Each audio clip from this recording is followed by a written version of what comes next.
श्रीमंतं हनुमन्तमात्तरिभुवैः भूभ्यस्तरुभ्रायितं वरगदबालधिपद्धवेर्निजं चामीकराद्रिप्रभं रोषारक्तपिशङ्गनेत्रनर्णत् ध्रुभङ्गमङ्गस्फुरत् प्रोद्यच्चण्डमयूखमण्डलमुखं दुःखापहं दुःखिनां कौपीनं कटिसूत्रमौल्यजन्यौ देहं विदेहात्मया। राजकुमार गुप्ता जी हमारे बीच में जहाँ पर उपस्थित हैं और इनका भी बहुत बड़ा योगदान दिन प्रतिदिन अग्रसर हो रहा है। मैं आशा करता हूँ कि इस समय मैं जहाँ पर बैठे हुए सभी भक्तजनों का अभिनंदन करता हुआ, उनका आभार व्यक्त करता हुआ, आपने इस कार्यक्रम के प्रति अपनी सीमिया बदलाई है, अपना श्रद्धा बदलाई है और इस हनुमान जी के मंदिर में, पंचमुखी हनुमान जी के मंदिर में, संकट मोचन हनुमान जी के मंदिर में आकर के यात्री भवन को आगे बढ़ाने के लिए अपनी समर्थता दी है। मान भव प्रवान भव श्रीमान जयस्थी भव प्रज्ञावान भव भूलभूतिकरणे दानेकनिष्ठो भव तेजस्वी भव दैरितत्वजलने व्यापारदक्षो भव। बहुत बड़ी ऊर्जा पैदा हो गई है।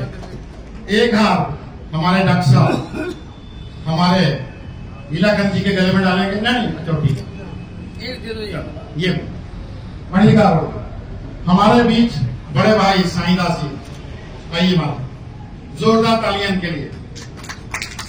इतना हमारे साईदास जी के लिए तालियां, बहुत बहुत आशीर्वाद। और यहाँ मैं आपको बताऊं, शास्त्री जी ने जो गरीब लोग हैं, जो कहीं ज्यादा पैसा नहीं खर्च सकते, उनके लिए या किसी का सगन है या रुपया डब्बा लेना है, उनके मात्र फ्री उनका किया जाता है। उनके लिए भी लोग योगदान देने के लिए तैयार होते हैं।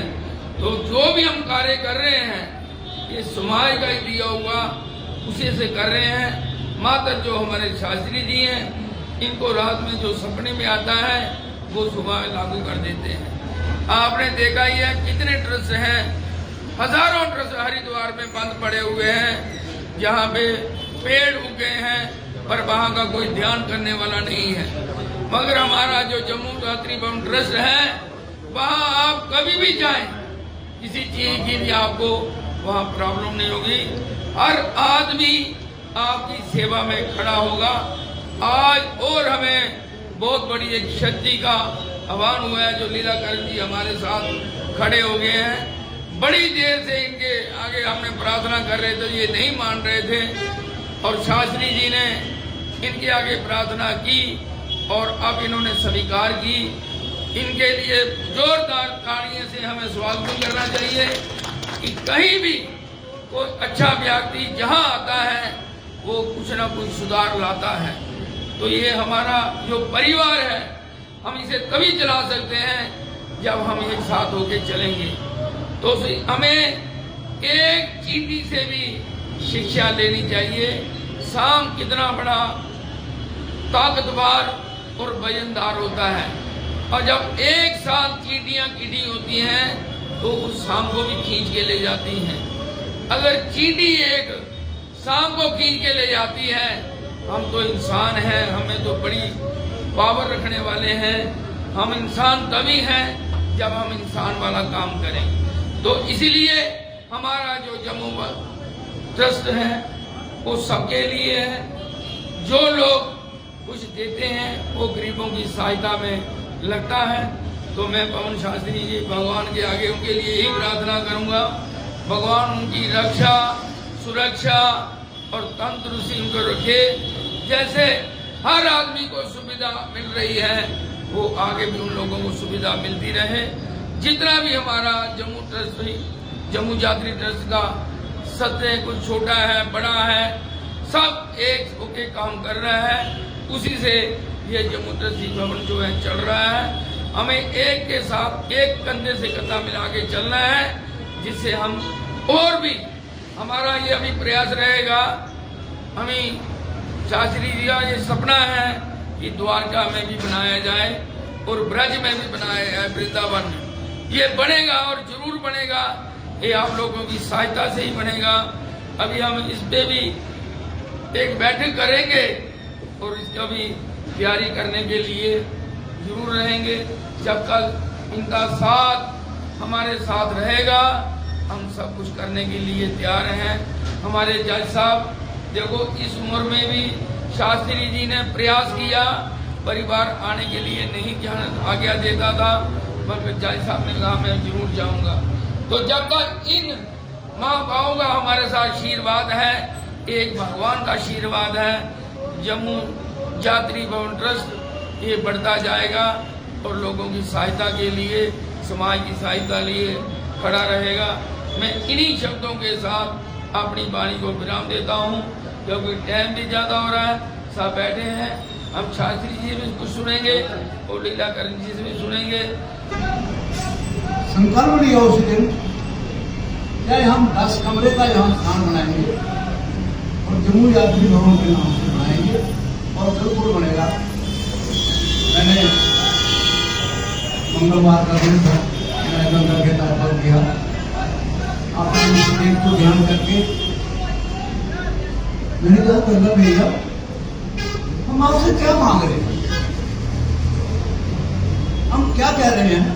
हम ये कह रहे हैं कि जम्मू से जो लोग धर्म प्रेमी आते हैं उनके यहाँ ठहरने की व्यवस्था नहीं है, वो व्यवस्था बना रहे हैं। उसके लिए ये कोई ना कोई रुकावट, कोई ना कोई जो बंधन बने हुए हैं, इसको आप कृपा करें और इसको आशीर्वाद दें। भगवान की कृपा ऐसी हुई। उन दिनों में फिर हमने वहाँ एक अपने ढंग से बड़ा 6 महीने साल घूमते रहे, दुर्गा जी को स्टूडियो में जुड़ चुके थे।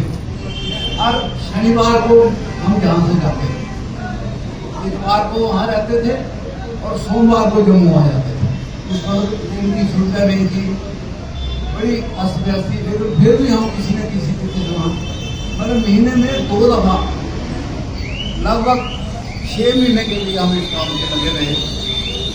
भगवान की कृपा से हमको एक अच्छा स्थान मिल गया। और सबसे बड़ी बात हुई कि उन दिनों में कुंभ जो था, 98 वाला कुंभ जो था वो लगने वाला, जब हमने ये स्थान ले लिया, जस्टिस के गुप्ता साहब उस वक्त धर्मार्थ ट्रस्ट के प्रेसिडेंट थे, तो ये वो धर्मार्थ की जो सारी गतिविधियां थी उनको देखने के लिए वहां पर हरिद्वार में जाते थे। हमें पता लगा कि जज साहब जो है इनकी धर्मार्थ की जो भवन है वहां ठहरे हुए। मैं और सतपाल लंगर इनके पास चले गए। हमने कहा हमारे ऐसा है कि आप आए हैं तो आप आइए वहाँ पर अपना जम्मू यात्री लोग हैं, इनके साथ इनके जनरल सेक्रेटरी खजूरिया साहब, हमारी माता जी, सब परिवार दूसरे दिन हमारे पास आया।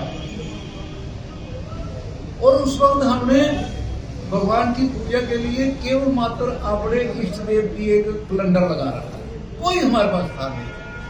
ऊपर टेंट लगा हुआ था, नीचे सर्दी का मौसम था तो पराली बिछा रखी थी, कोई व्यवस्था थी नहीं। जज साहब आए, इन्होंने 5-10 मिनट वहां बैठे। अब इनको हम कह नहीं सकते हमारे पास रुको, हमारे पास है ही कुछ नहीं तो रुकना है। टेंट के नीचे और पराली बिछा के तो खुद बैठे हुए, जज साहब को कहाँ रोकेंगे। भगवान की कृपा से इनको ऐसी प्रेरणा हुई, उन्होंने कहा ये बहुत अच्छा है, ये बहुत अच्छा है। मैंने कहा जी बहुत तो अच्छा है, लेकिन हमारी समझ से कुछ अभी बाहर है। उन्होंने कहा आप चिंता नहीं करो, ये सारा काम अति शीघ्र होने वाला है। जज साहब की वो भविष्यवाणी आज मुझे याद आती है जो उन्होंने 98 में दी थी, और तब से लेकर जज साहब का आशीर्वाद हमारे सिर पर। वहाँ रजिस्ट्रेशन होनी थी तो वहाँ कोर्ट में जो फीस लगती थी उसके बजाय कुछ रिश्वत लेते थे। तो हमने उनको कहा कि महाराज वो वहाँ रिश्वत ही लेते हैं, और मैं चलूँगा। जम्मू से तैयार हो गए, वहाँ पता लगा कि हाई कोर्ट के जज भी इनके साथ आए हुए हैं। एक हमने ट्रस्ट बनाया था उस वक्त जब संघर्ष हुआ था, फिर हम एक शहीद में भोजन बनाएंगे, उसमें कोई 1,55,00,000 लोगों ने दान दिया था। उसका जिसमें खर्च हुआ जो बचा वो बैंक में जमा करवा दिया, लेकिन स्थान नहीं मिलने की वजह से अर्थ, काम, मोक्ष, इन चारों के विषय में हमारे धर्मशास्त्र कह ले या महाभारत में जो कहा गया है वही सब जगह है, और जो उसमें नहीं है वो कहीं नहीं है। तो हमारे संस्कृत का ग्रंथ अपार ज्ञान का भंडार है। अपने समाज के बच्चों को, अपने बच्चों को प्रोत्साहित करें। हमारे केंद्रीय संस्कृत विश्वविद्यालय संस्कृत पढ़ने वाले सभी बच्चों को मुफ्त में भोजन और उनके परिवार के लिए स्टाइपेंड देता है। आज ही माननीय कुलपति जी ने घोषणा की है कि संस्कृत पढ़ने वाले बच्चों को जिसको 1000 रुपए महीने दिया जाता था उसको 1500 कर दिया गया। जिसको हम 10,000 देते थे 15,000 रुपए महीने दे रहे हैं।